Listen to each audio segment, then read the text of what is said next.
A Maze of Death by Philip K. Dick in the pan lozenge is pretty difficult to find in any condition, and this is half decent. The front is pretty good, the spine is faded. It's quite often the case with these if it's been left in the sun at all, but otherwise it's in pretty nice condition. Perfectly acceptable for my collection of these. The Lost Traveller by Steve Wilson, which is again pretty difficult to find. Actually, this just popped up in my feed on eBay and I nabbed it.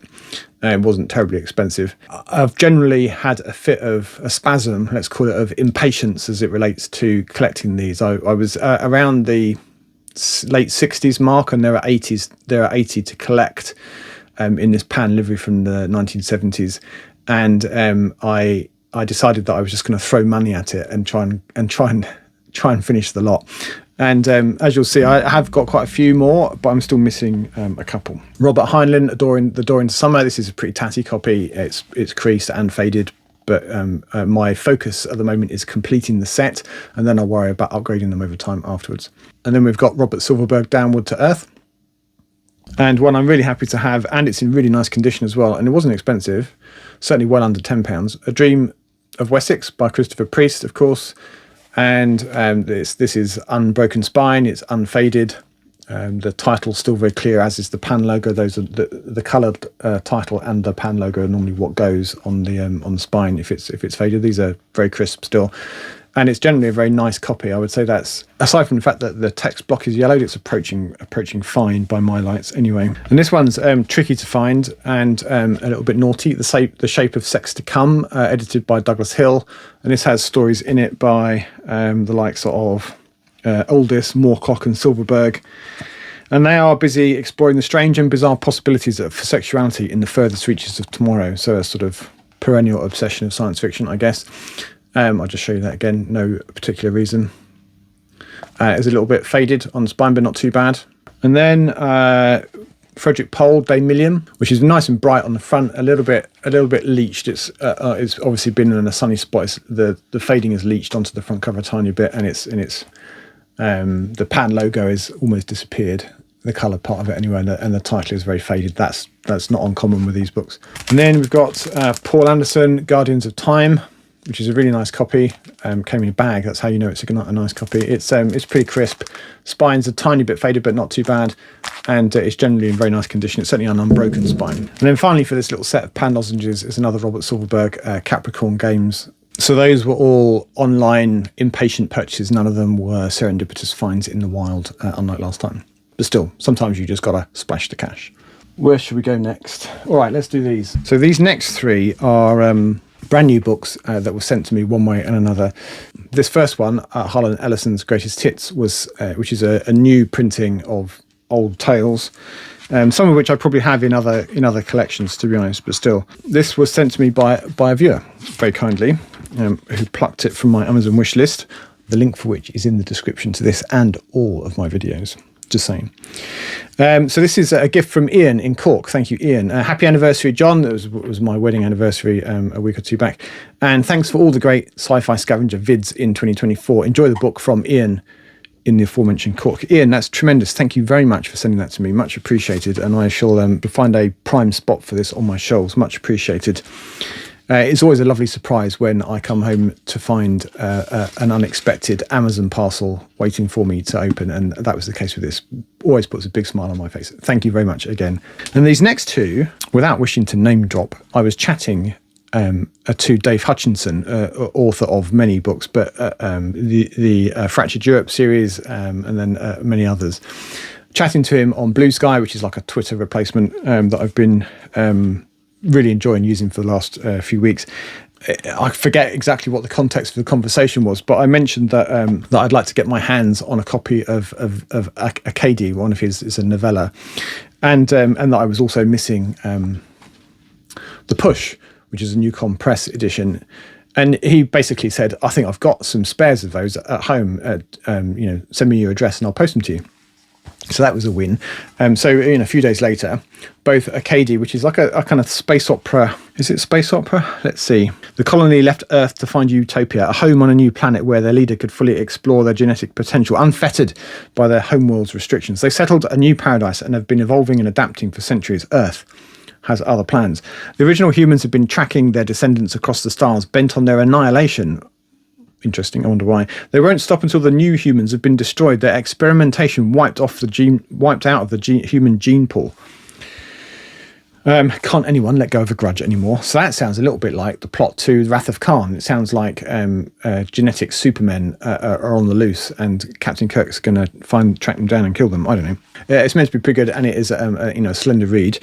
And then The Push is also set in space, and this is about a colony world. And this it's under 100 pages, just under, and so it would be a nice, easy read. And this was a Newcom Press, who do typically special or limited editions, and this one's no exception. So the introduction to this is by Eric Brown, and both Dave Hutchinson and Eric Brown have signed this, and it's a limited edition. I think it's of 150. Yeah, so that's pretty nice. And actually, I forgot to mention, because this came from Dave's personal collection, he signed this one for me as well, and it's even personalised. To John, it says, that's me.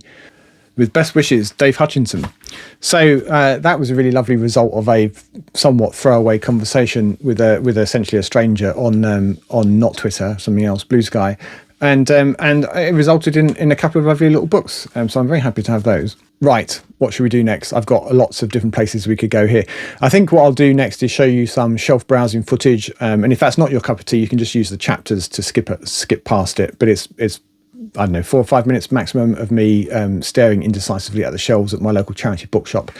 And afterwards, I'll take you through the books. Right, I shall see you on the other side. Right, let us see. Now, I'm missing number 26 of those.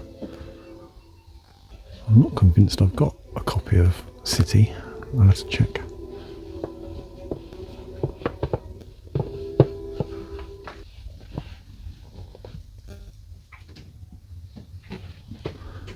Maybe. I think I have Starshine.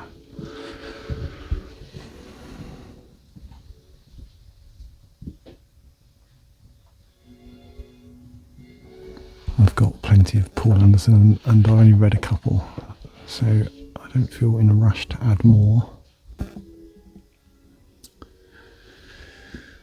I've got both of those in hardback. I've got a copy of that somewhere.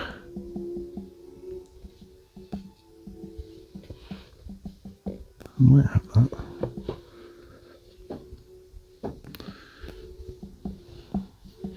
No, I've got an even more vintage copy of that, but that's quite a nice condition copy of that, so I might get it anyway.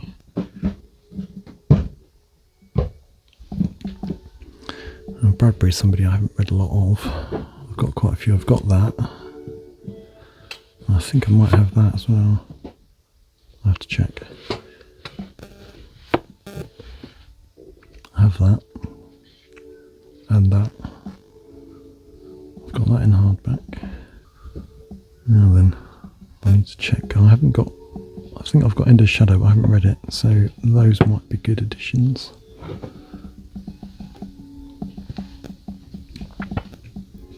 I have this.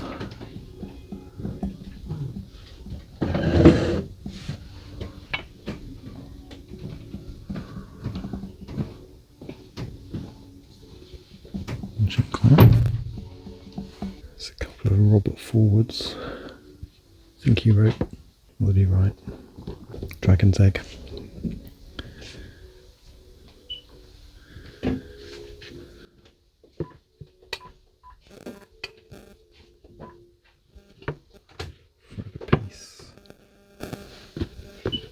I've got that in an omnibus. There's a few Frank Herberts might not have. I need to check which I've got. It's a very nice copy of I Am Among the Blind, but I do already have it. At least I think I do. I have to check. I have that. There's a couple of nice Macaulays, but I have those in hardback. And I have that in hardback as well now. Ooh, that's cheeky. That looks very nice. Some more cocks. I need to check what I've got. Buku to Larry Niven. Some of these I have. That's the iconic edition. It's not in brilliant condition.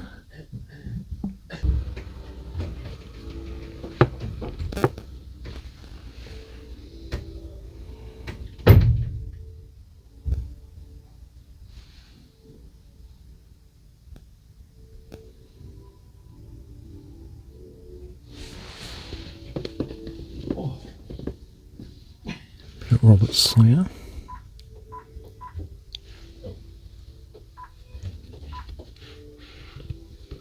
I think I might already have that. I think I have Roderick.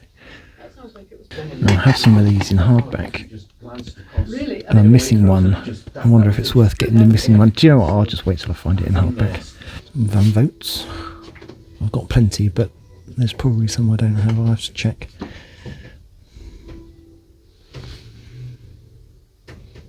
Plenty of Van Vogt. I have that.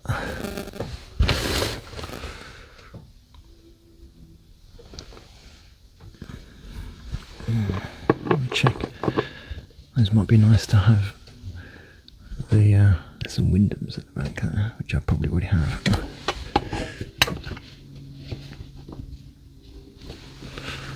I'll check those against my records.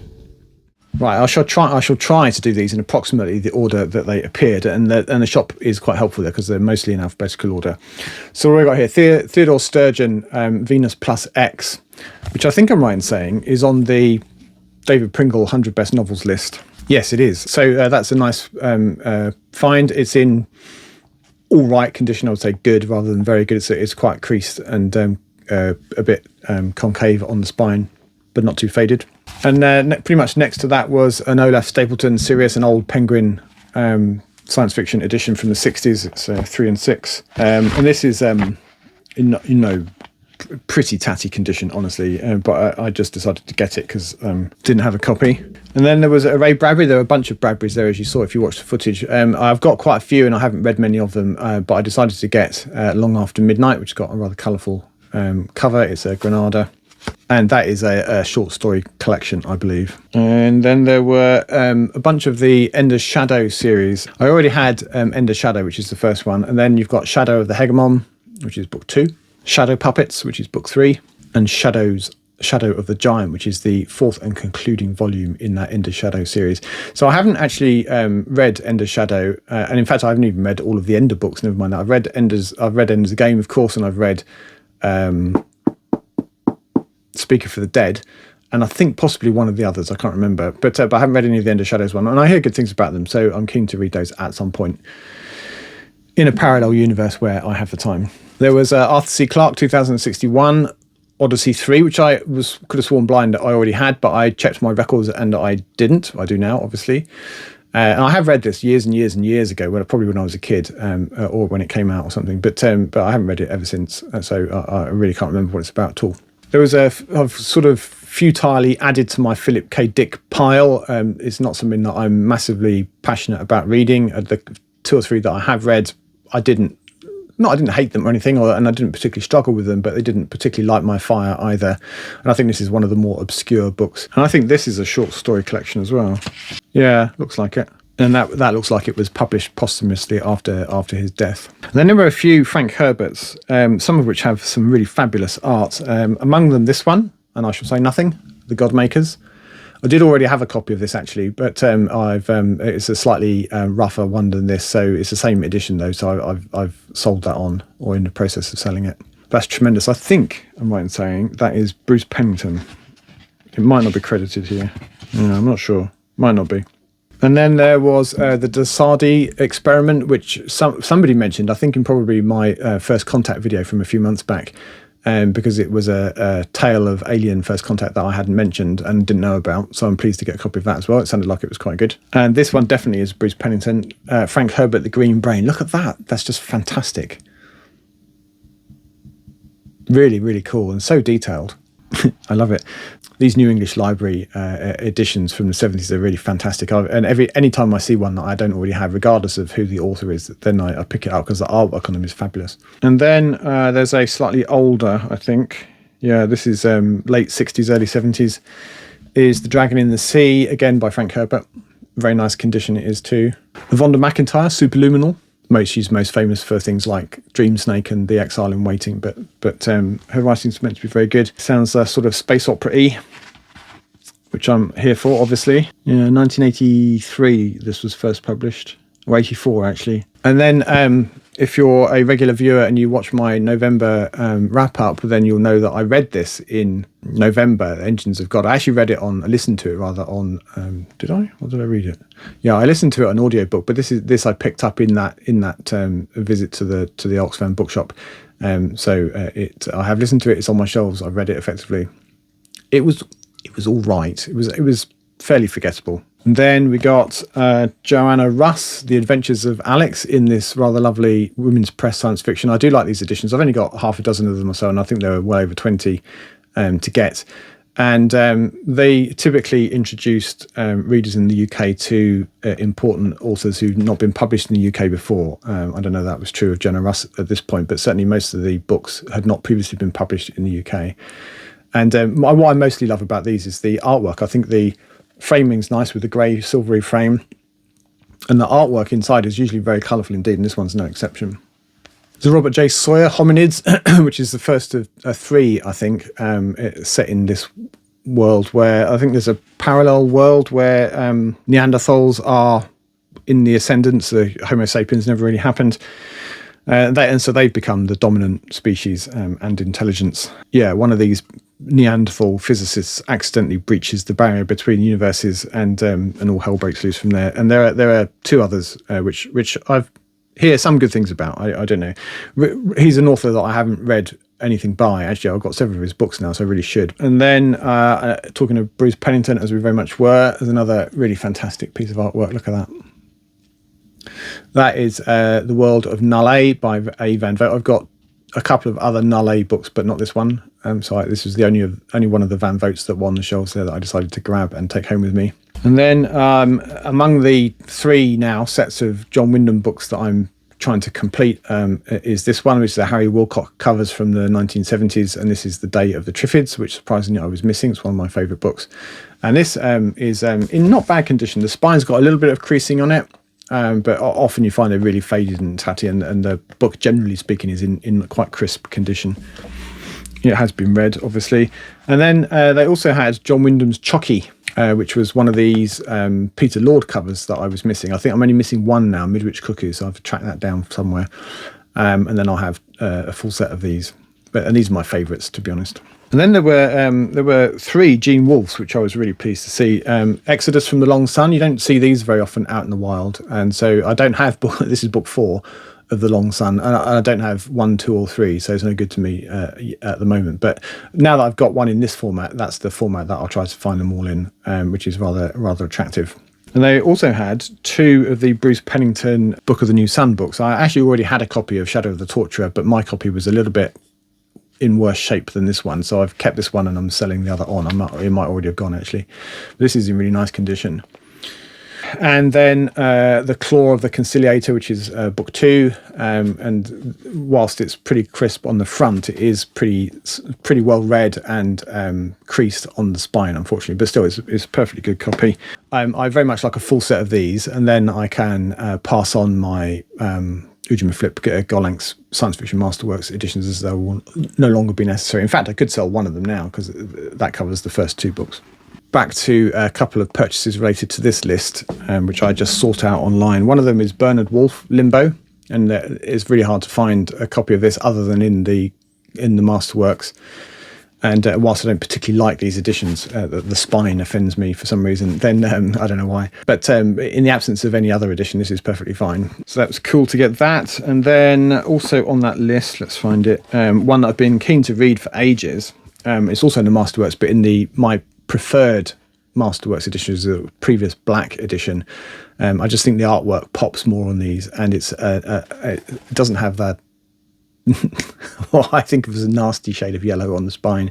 They're rather smart, and they're numbered as well. So one is clearly inclined to get the full set. I should go and find out how many there are. I've got probably no more than 10 of them, I wouldn't think. And the last thing I need, frankly, is to become obsessed about finding these. But if I was going to collect a set of these masterworks, it would be this one, even though it's smaller and less comprehensive than the yellow set is now. I still much prefer these ones.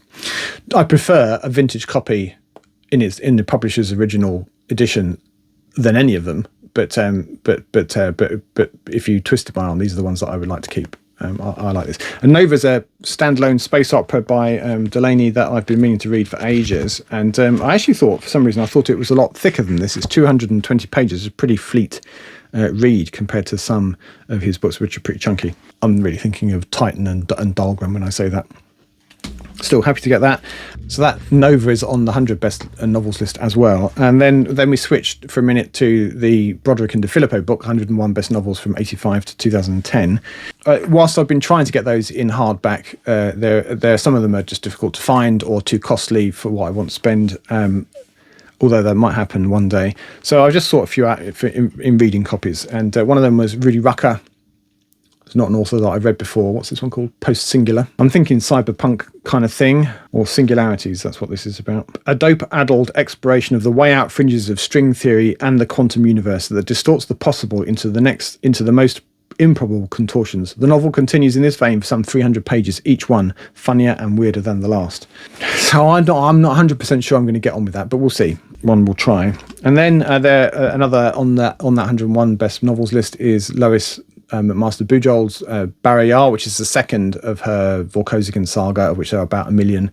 I've read the first one, Shards of Honor, and I enjoyed it well enough. It didn't float my boat to the point where I'm excited to read the rest, but I am assured by several people, including a couple of pretty well-storied authors, that it's well worth sticking with. And it really picks up with the third book, actually, which I think which is where Miles Vorkosigan comes on the scene. I think Warrior's Apprentice, maybe. So with Barrayar, we're still with Cordelia, his mother, and what's his face, Vorkosigan, the father of the piece, Errol Vorkosigan. There we go. And so this is a really shitty old ex-library edition. It's been taken out about 1 million times, which is encouraging, I suppose. And it's pretty tatty on the back. So I would like probably a nicer copy at some stage, assuming that I even enjoy it. And then another book that I'm keen to read, Robert Charles Wilson's Spin. I've heard a lot of good things about it. Again, this is a pretty tatty copy. I'd probably like to find this in hardback at some point. So I don't think it's that hard to find. But I thought I would pay £3 for a reading copy. It is not quite falling apart, but it has been very well read. It's a bit torn inside, actually, but never mind. It'll do. So a little bit more list-related purchasing there. And I'm recording this on Friday the 6th of December, and today at lunchtime I went back again to the Oxfam bookshop in Woodley, where I often find some good books, as you've seen. And it's been 2 or 3 weeks since I've been, bizarrely, although another visit has already featured in this video. So I didn't take my camera this time, so you don't have to put up with the shelf browsing footage. I'll just take you through them. So it's Murasaki, which is like a composite novel. It's got 6 or 7 contributors. It's edited by Robert Silverberg. Yeah, a novel in 6 parts. So you've got Paul Anderson, Greg Bear, Gregory Benford, David Brin, Nancy Kress, and Frederick Pohl, all of whom have some game. And of course, it's edited by the man himself, Mr. Silverberg. So I don't really know what's about, but I mean, I was intrigued by the premise and the structure of it. So I've bought that and see how I get on with it. And then we've got a Carl Schroeder. I've got a couple of his books now, Lockstep, and when I say I've got a couple of his books, I can actually only find one on my shelves at the moment, and that's Lockstep. But here we got Lady of Mazes. I think I'm thinking of Ventus. Is it Ventus, which is on that Broderick and DeFilippo list? And I had convinced myself that I've bought a copy, but perhaps I haven't.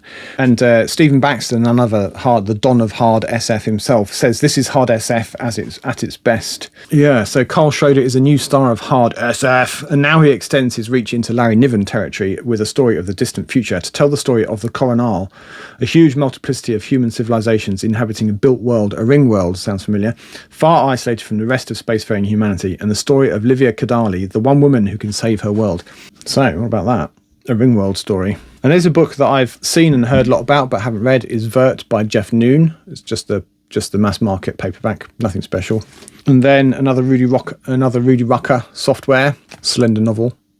And then Recursion by Tony Ballantyne, which is not an author I've read much by, but he has a story in the Eric Brown tribute to The Stars and Back, which I've been reading at the moment, and I was intrigued when I saw his name, so I thought I'd grab it and see what it's like. I think it's his debut novel, I think. Yeah, pretty good. And then Gregory Benford, if I see one in nice condition, I'll pick them up as a matter of default. I quite like his blend of kind of science-based writing and the kind of plotting that he does. I think it's a pretty nice blend. It's not too dry, but it is plausible from a scientific point of view and still a fun read. Yes, when a distinguished astrophysicist is presented with the evidence of a new artifact approaching the solar system, heard that before, his initial reaction is that the figures must be wrong, but they are not.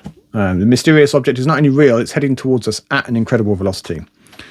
Yada yada, it's a black hole, it can change direction, and it's sending us a message. And then you might have noticed in the shelf browsing footage earlier, there was a copy of Darwin's Radio by Greg Bear on the shelves, which I confidently said that I already had a copy of. Well, I don't. I've got Hull 03, but not Darwin's Radio. And I've heard good things about this. I do like Greg Bear's writing, generally speaking. And whilst this is a bit spine-creased, I thought this would do perfectly well as a reading copy for now. And then talking of reading copies, today I found Speaking in Tongues by Ian MacDonald, which is one of his early short fiction collections. I think this was from back in the early 90s, so not long after he started, and not long after he was first published as a writer of novels. Yeah, his first short story collection to be published in the UK. There are echoes of Bradbury, Delaney, Joyce, Dylan Thomas. MacDonald is a poet who writes in living prose. Well, having spoke to the guy a few months back, I feel a degree of loyalty to the man, and I'm busy trying to complete my set. I probably, if it's available in hardback, I'm not sure it is or not. I'll put it on the screen if it is. I wouldn't mind getting it in hardback, but still, that is a perfectly nice Victor Gollancz VGSF edition of Speaking in Tongues. Right, we're getting there, but don't go away.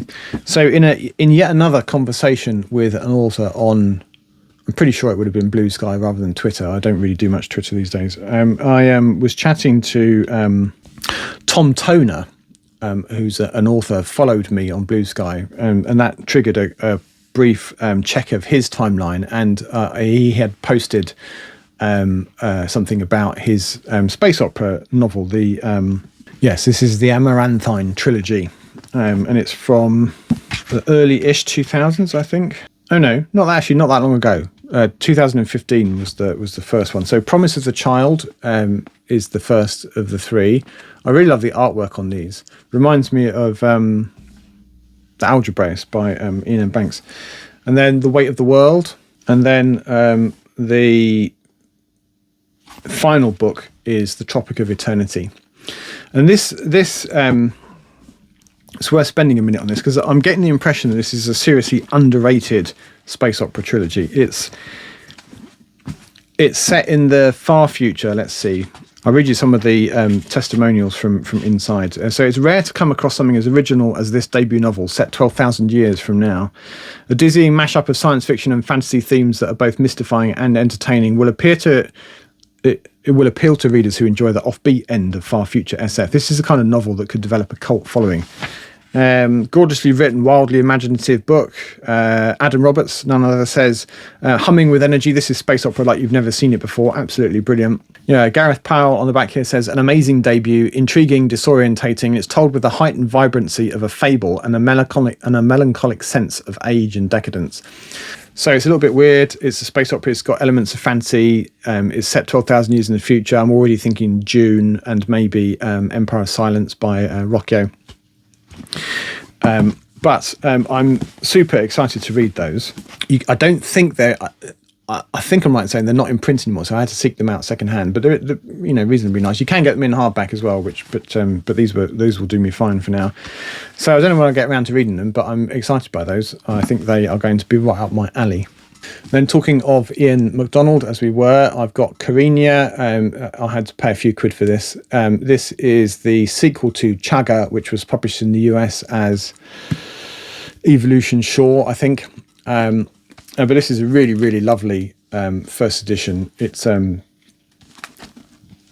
think this came from Cold Tonnage, actually, who specialise in really nice quality first editions and other special copies.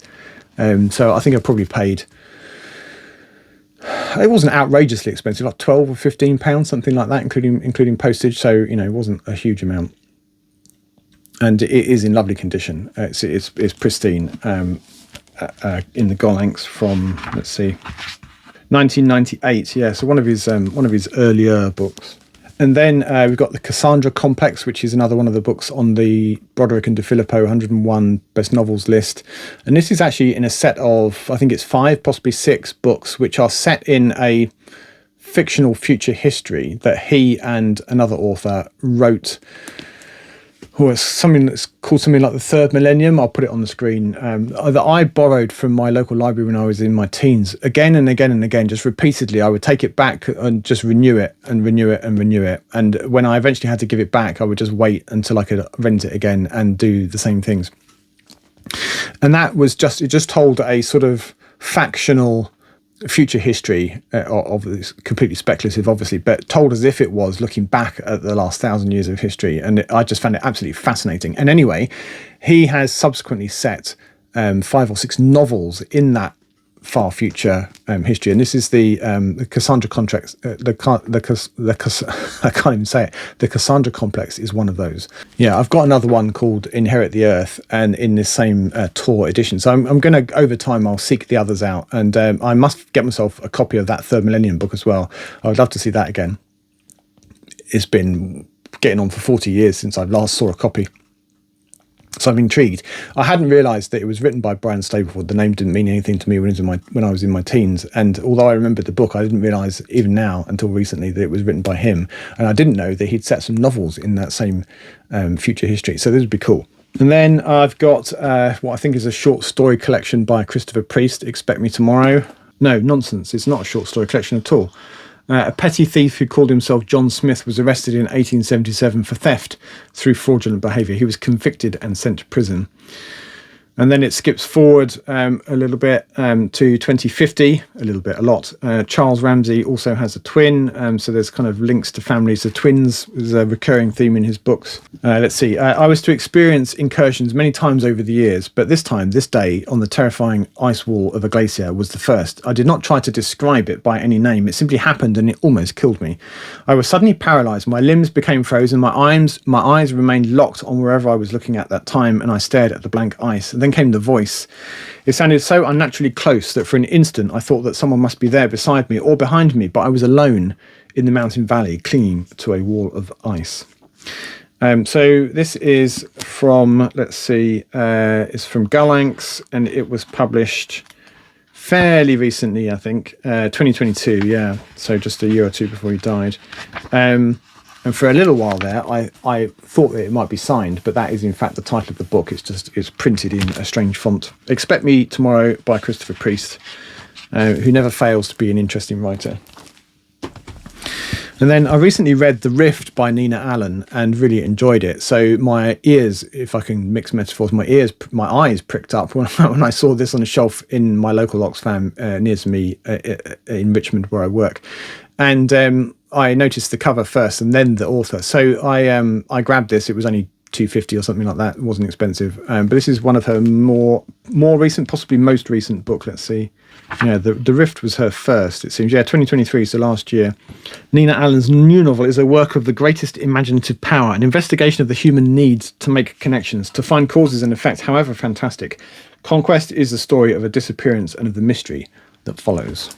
And then we've got a big fat Neil Stevenson, which I also found in the same Oxfam charity shop near me at work, although on a different occasion. And this is Reamed. I'm never really sure how to say that. Is it Read Me? Reamed? Reamed? I don't know. You tell me. And this is a characteristically fat Neil Stevenson book. And this is a cyberpunky technology-related book, I think, as far as I can tell.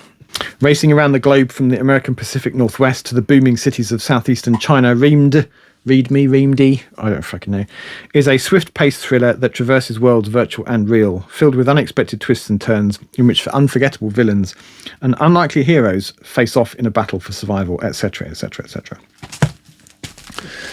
I, generally speaking, enjoy his writing, so I shall enjoy reading that at some point. And that, my friends, is everything for this haul. Actually, no, it's not. There are two more. I'm going to show you them for interest. I'm actually not keeping them. I'm trying to sell them. It's not really my cup of tea. But I found these two Philip Jose Farmer books in a charity shop, and they were lurking on their shelves a little bit shamefacedly, along with the romance and what have you. And they are erotic horror by Mr. Farmer. And there are two books in the series. I have a feeling there might be a third, but I got them because of the mad cover art. These are in the Quartet Futura edition from 1976, I think I am right in saying. They were originally published in the late 60s. So they're horror rather than science fiction, arguably. But the covers caught my eye, can't imagine why. And I thought I could probably sell them for a good deal more than I paid for them. So they weren't the usual £1.99. They were £6 or £7 each. So I'm hoping to sell them for a bit more than that. So if you're intrigued by a bit of Philip Jose Farmer and you want them, then you can drop me an email. My email is in the description, and we can come to an arrangement. That is everything for this haul. Thank you, as always, for watching, and until next time, goodbye for now.